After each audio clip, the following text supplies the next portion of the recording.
खोने लगी है खबरें, दम तोड़ने लगे हैं सरोकार। विचारधारा की लड़ाई में गुम हो रही है मीडिया की पहचान। कोई समझौता नहीं, संतुलन के साथ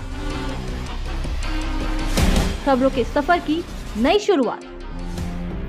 लाइव आसनसोल, भरोसा सच का।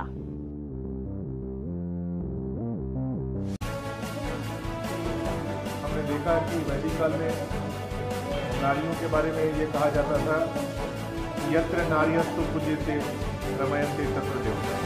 जहाँ नारी की पूजा होती है वहाँ देवता विराजमान होते हैं। उसके बाद एक दौर आया जहाँ नारी की कमजोरी को दिखाते हुए किसी ने लिखा कि अबला जीवन हाय तुम्हारी यही कहानी, आंचल में है दूध और आंखें। ये नारी की अवस्था थी बात का जो युग था। लेकिन राज्य के मुख्यमंत्री के रूप में ममता बनर्जी ने शपथ लेने के बाद उन्होंने ये महसूस किया कि नारी अब अबला नहीं है, अबला नारी को अब सबला बनाना है। और अबला नारी को सबला हम तभी बना सकते हैं जब समाज के हर क्षेत्र पुरुष के साथ कंधे से कंधा मिलाकर समाज की उन्नति में, समाज की अग्रगति में नारी भी अपनी भूमिका नहीं निभा पाए, तभी हम अबला नारी को सबला बना सकते हैं। और उसके लिए ममता बनर्जी के नेतृत्व में नारी सशक्तिकरण पर बहुत से काम किए गए, जिन कामों का उदाहरण अभी तापस बनर्जी ने आपके सामने रखा। आज हमारी महिलाएं केवल घर नहीं संभालती, घर संभालने के साथ साथ पुरुषों के साथ कंधे से कंधा मिलाकर समाज के निर्माण में, देश के निर्माण में हमारी अग्रणी भूमिका पालन करती है। जो डाटा आपके सामने अभी दिया गया हमारी सरकार के द्वारा ममता बनर्जी के द्वारा जो काम किए गए हैं वो ब्यौरा आपको दिया गया। मैं इसके अलावे केवल कुछ और ऐड करना चाहूँगा। ये जो पश्चिम बर्धमान जिला है, इस जिले में राज्य के मुख्यमंत्री ममता बनर्जी के नेतृत्व में हमारी सरकार के द्वारा कुछ काम किया गया, कुछ डाटा है जो मैं आपके सामने शेयर करना चाहूँगा। ये आने वाले दिनों में आपके लिए भी इस जिले को समझने में, इस जिले में जो उन्नति हुई है उसको समझने में सहायक है। जैसे मैं कहूँगा, अब इस जिले में हम लोगों ने अभी तक कन्याश्री में 2,50,461 बच्चियों को इसमें इनरोल किया है, उन्हें सरकारी सुविधा। रूपोश्री में 15,824 बच्चियों की शादी के लिए 25,000 रुपया हर उनके शादी के ठीक पहले उनके अकाउंट में दिया गया है। विधवा पेंशन जो है, जो तापसदा ने बताया कि पहले 40 साल उम्र थी, 22 साल में कोई विधवा हो गई, लेकिन सरकारी अधिकारी खोजते रहते थे कि उसके मांग में तब तक सिंदूर नहीं आ सकता जब तक उसका उम्र 40 साल ना हो जाए। लेकिन हमारी ये सरकार ने ये महसूस किया कि ना, 18 साल में भी यदि कोई हमारी बच्ची, हमारी बेटी विधवा होती है तो उसके लिए हमें वेट करने की जरूरत नहीं है कि 40 साल तक, 18 साल के बाद से ही उसे विधवा भत्ता दिया जाने लगा।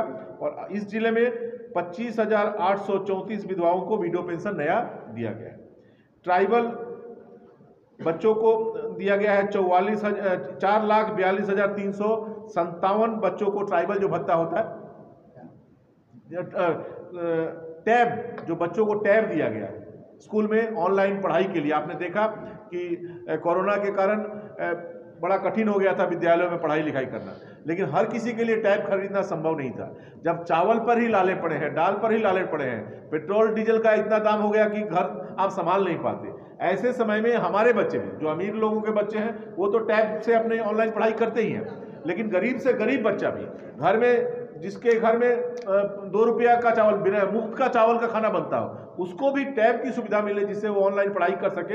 इसके लिए राज्य की मुख्यमंत्री ने ध्यान रखा और आप देखेंगे कि इस जिले में 4,42,357 बच्चों या बच्चियों को टैब दिया गया। आप तुलनात्मक एक डाटा आपके सामने प्रेस करूं इस जिले का, जिससे आपको पता चलेगा कि हम कहां थे और अभी कहां पहुंचे हैं, यानी हम कितना बेहतर कर पाए हैं। ये एक कॉम्पेरेटिव डाटा मैं आपके सामने प्लेस करना चाहूँगा। जैसे बच्चों, माताओं का जो मरने का जो रेट था, जो प्रसव के समय जो महिलाएं मर जाती थी, पहले पर 1 लाख में 85 महिलाएं जो थी जो प्रसव के समय ही जिनका डेथ हो जाता था, बच्चों का डेथ हो जाता था, प्रसव के समय ही छोटे बच्चे मर जाते थे। अभी वो कम होके हो गया है 59 पर 1 लाख, 1 लाख में 59, जो 85 था उसे हम कम करके 59 में ले आ पाए हैं। ये हमारा जो हेल्थ इंफ्रास्ट्रक्चर का डेवलपमेंट हुआ है, ये उसका ही परिणाम है। इंस्टीट्यूशनल डिलीवरी जो होता था पहले 95% होता था, अभी 100%। कोई भी घर में डिलीवरी का अभी कोई भी ऐसा केस हमको देखने को नहीं मिलता इस जिले में। जो भी बच्चों का जन्म होता है वो सरकारी हॉस्पिटल में या बेसरकारी हॉस्पिटल में होता है। घर में जो डिलीवरी की समस्या थी उससे हम इस जिले को मुक्त कर पाए हैं। सेल्फ हेल्प ग्रुप 2011 में थे 1483 थे इस जिले में। अभी 2021 में 10 वर्षों में ये बढ़कर हो गया है 8,257। कितना गुना बढ़ा? कम से कम को लग रहा है 1000 गुना बढ़ा होगा। आप परसेंटेज यदि निकालेंगे आपको पता चलेगा। मनरेगा में महिलाओं को 2001 में 45.37% उनकी भागीदारी थी, अभी 50.82% भागीदारी उनकी है मनरेगा में। स्कूल ड्रॉप आउट रेशियो 2011 में था 5.20, उसको कम करके हम 3% में ले आए हैं। अब बच्चियां स्कूल जा रही हैं, बच्चों का ड्रॉप आउट बहुत कम हुआ है। ये हमारी सरकार की जो शिक्षा नीति है, ये जो कन्याश्री है, इसका ही ये परिणाम है। मिड डे मील है, स्कूल में जो जूता दिया जा रहा है, फ्री में पुस्तकें दिया जा रहा है, इसका ये परिणाम है कि ये बच्चियों के ड्रॉप आउट में कमी आई है। इसके साथ साथ आप देखेंगे बच्चों चाइल्ड मैरिज, ये जो व्याधि थी, ये 3.60% जो था हमारे जिले में 2011 में, उसको कम करके हम 0.97%, 1% से भी कम में ले आए। राजा राम मोहन राय को कि हम जन्मदिन हमेशा हम मनाते हैं, ठीक है, फूल माला बहुत देते हैं, लेकिन उनके सपने को साकार यदि कोई कर पाया है तो ममता बनर्जी ही कर पाई है। ये हमारी सरकार की उपलब्धि है।